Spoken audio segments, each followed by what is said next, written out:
guys. Share ko lang sa inyo guys kung paano tugtugin yung palagi. Ayan. Bali, una yung chords na sa verse ay G. Ayan. Tapos C9. Saka meron siyang E minor. Ayan, tatlo lang guys yung chords niya sa verse 1. Tapos yung strumming, down, down, up, up, down, down, down.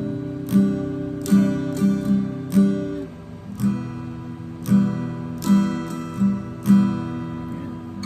Bali ganito siya guys. Hindi man araw-araw magkakiti, ilang beses na rin tayo magiging. E minor. Di na mabilang ang ating mga tampuhan. Away na din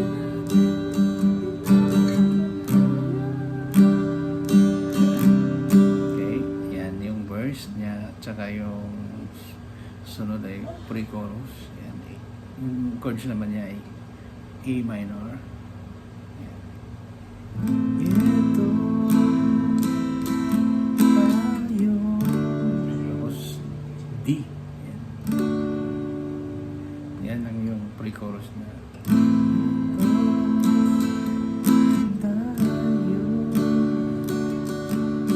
Then sa chorus naman, yung chords ay C9, tsaka B over B, G over B. Yan na siya guys. Okay.